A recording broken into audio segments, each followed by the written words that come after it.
మీ ఎలాంటి వ్యాపార ప్రకటనలకైనా వెంటనే మా ఛానల్ సంప్రదించండి. నమస్తే. ఈరోజు మన స్టూడియోలో ప్రముఖ ఆధ్యాత్మికవేత్త ఆస్ట్రాలజర్ బ్రహ్మశ్రీ సుభాష్ శర్మ గారు మనతో ఉన్నారు. గురువుగారితో మాట్లాడేద్దాం.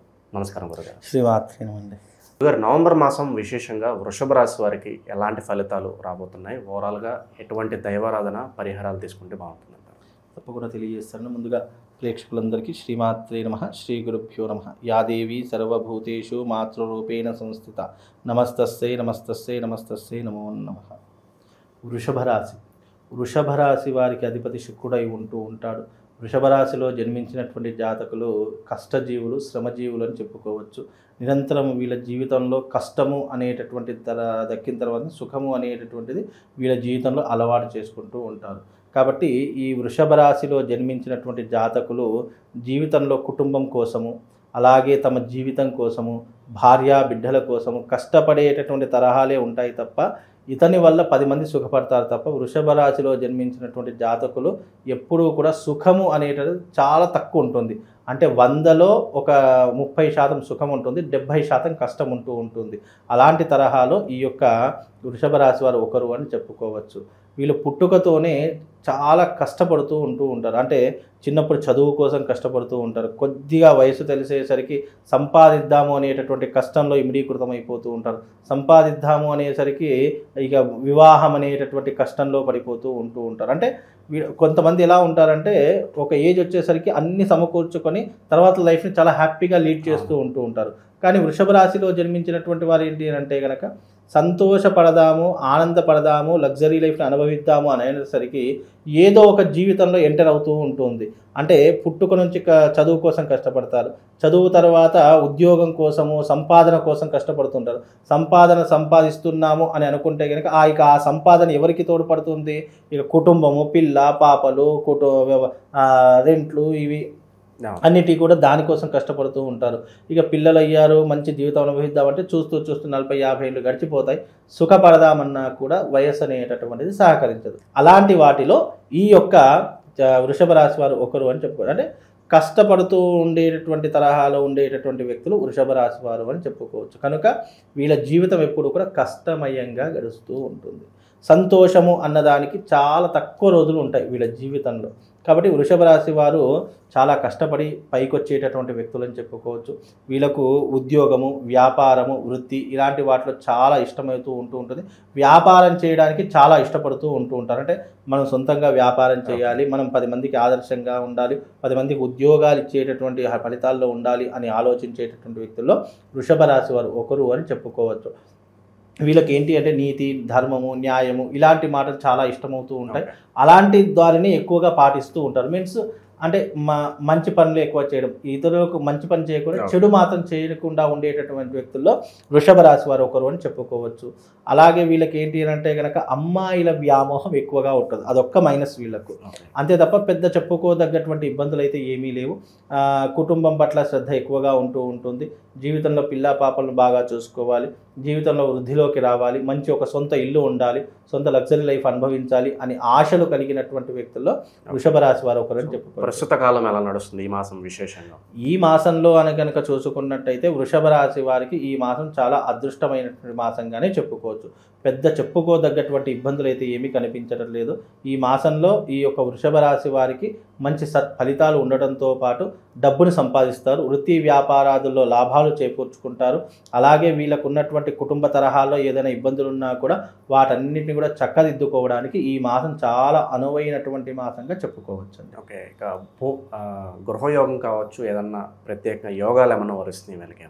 ముఖ్యంగా వీళ్ళకు ఇల్లు లేనటువంటి వారు ఎవరైతే ఉన్నారో ఈ మాసంలో ప్రాపర్టీస్ కొనుక్కోవడం కావచ్చు, లేదా అపార్ట్మెంట్స్ కావచ్చు, విల్లాస్ కావచ్చు, లేదా ఇండిపెండెంట్ హౌసెస్ కావచ్చు, ఏదో ఒక గృహ నిర్మాణం అయితే చేసేటటువంటి పరిస్థితుల్లో వీళ్ళు ఈ మాసంలో తప్పకుండా ఇమిడీకృతమై ఉంటూ ఉంటారు. కనుక ఈ మాసంలో వీళ్ళకు గృహయోగం అనేటటువంటిది తప్పకుండా కలుగుతుంది. అది కూడా గృహం కొనుక్కోవాలి అనుకుంటే కనుక మీ దగ్గర 70% అమౌంట్ ఉండి ఒక 30% లోనుకు వెళతాను అంటేనే కనుక గృహం తీసుకునే ప్రయత్నం చేయండి. చాలామంది గృహం తీసుకుందాం అనుకునే అంటే ఇల్లు ఒక సొంత ప్రాపర్టీ ఉండాలి అనేటటువంటి ఒక తరహాలో ఏమవుతుంది అని అంటే కనుక వీళ్ళ దగ్గర డబ్బులు లేకున్నా సరే లోన్ వస్తుంది కదా అని చెప్పేసి లోన్ మీద ఇల్లు తీసుకుంటూ ఉంటారు. ఆ లోన్ ఎప్పుడు వరకు పెట్టుకుంటారు? 30 సంవత్సరాలు 40 సంవత్సరాలు అంటే వీళ్ళ జీవిత కాలంలో 30 సంవత్సరాలు లోను కట్టుకోవడానికి వెళ్ళిపోతే ఆల్రెడీ ఆ సగం జీవితం వీళ్ళది అయిపోతూనే ఉంటుంది. కాబట్టి ఎప్పుడైనా ఒక ప్రాపర్టీ కొంటున్నాము అని అంటే గనక మన దగ్గర 70% ఉండేది ఒక 30% లోను వెళితే గనక మీరు దాన్ని తొందరగా క్లియర్ చేసుకుంటూ ఉంటారు.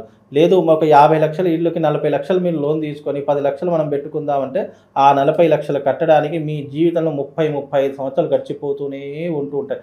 కాబట్టి అలా వెళ్ళకుండా మీరు ఒక ప్లానింగ్తో వెళ్ళండి, లేదా సలహాలు సూచనలు తీసుకునే ప్రయత్నం చేయండి.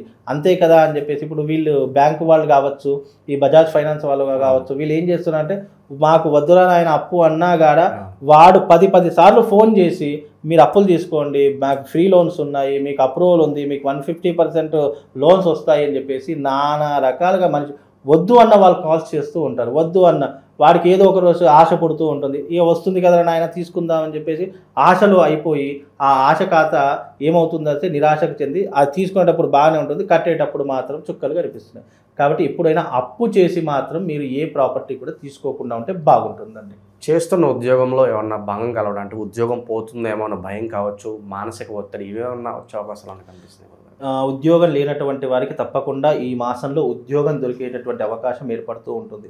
మానసిక పరిస్థితులు కూడా మెరుగైనటువంటి అవకాశాలే ఉంటూ ఉంటాయి. పెద్ద చెప్పుకోదగ్గటువంటి ఇబ్బందులు అయితే ఏమీ కనిపించట్లేదు. మంచి శుభకార్యాలు చేస్తూ ఉంటారు, విదేశీ ప్రయాణాలు చేస్తూ ఉంటారు, అలాగే పెద్దవాళ్ళ సలహాలు సూచనలు పాటిస్తూ ఉంటారు.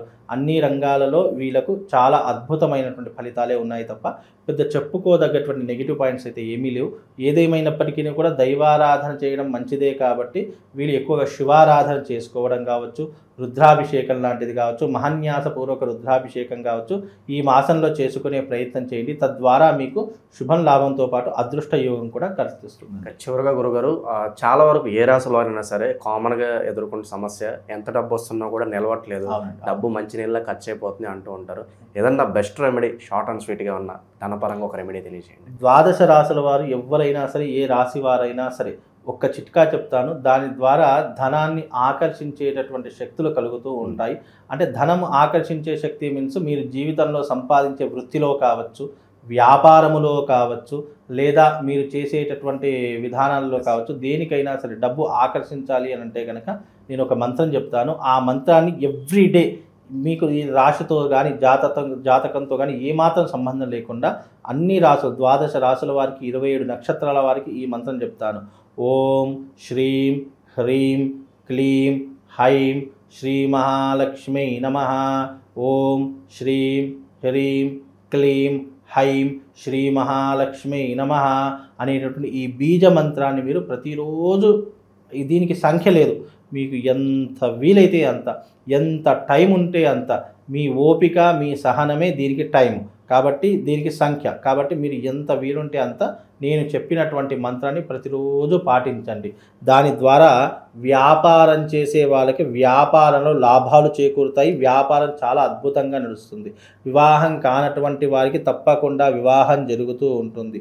ఎవరికైనా అప్పులున్నాయి, తీరనటువంటి అప్పులు కూడా ఈ మంత్రం ద్వారా తీరిపోయేటటువంటి అవకాశం ఏర్పడుతూ ఉంటుంది.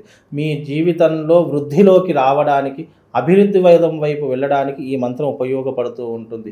కుటుంబంలో కలతలున్నాయి, కుటుంబంలో అశాంతి ఉంది, కుటుంబంలో భార్యాభర్తల మధ్య ఇబ్బందులు జరుగుతున్నాయి అనుకున్న వాటికి కూడా ఈ మంత్రం మీ జీవితంలో అద్భుతంగా ఉపయోగపడేటటువంటి ఒక తారక మంత్రంగా ఈ బీజాక్షరాలు, నేను చెప్పినట్టు బీజాక్షరాలు మామూలు అక్షరాలు కాదు, సాక్షాత్తు చతుర్వేదాల నుంచి గ్రహించబడినటువంటి అక్షరాల్లో మహాలక్ష్మికి ఉపయోగపడేటటువంటివి, మన జీవితంలో ధనాన్ని ఆకర్షించబడేటటువంటి బీజాక్షరాలు కాబట్టి ఈ యొక్క మంత్రాన్ని ప్రతిరోజు మీరు మాలలా ధరించుకునే ప్రయత్నం చేయండి. తద్వారా మీకు శుభం లాభం కలుగుతుంది. చాలా బాగా వివరించారు, ధన్యవాదాలు.